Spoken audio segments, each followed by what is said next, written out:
নমস্কার বন্ধুরা, তো দেখো আমি শর্টকাটে একটা রাতে খাবার বানাবো। মানে আলুটাকে প্রথমে আমি ভেজে নিয়েছি, এর মধ্যে আমি দুটো পেঁয়াজ দিয়েছি, দুটো কাঁচা লঙ্কা আর একটু নুন দিয়ে পেঁয়াজটাকেও হালকা ভেজে নেব। আর এই যে তিনখানা ডিম নিয়েছি, ডিমটা আমি ওই তেলটাতে দিয়ে দেবো,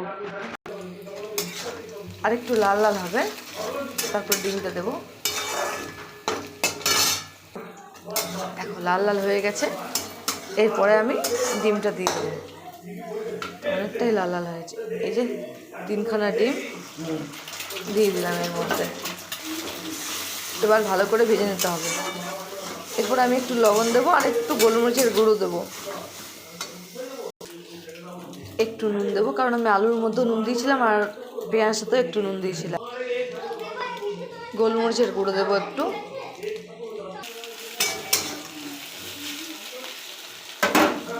এবার আলুগুলো দিয়ে দেবো, যে আলুগুলো আমি ভেজে রেখেছিলাম এই আলুগুলো দিয়ে দেবো।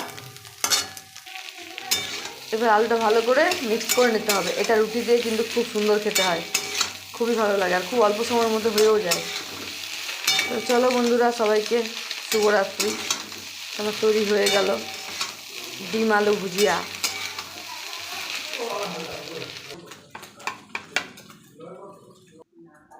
কি সুন্দর দেখতে হয়েছে, এটা খেতেও খুব সুন্দর হয়। তো চলো, বাই।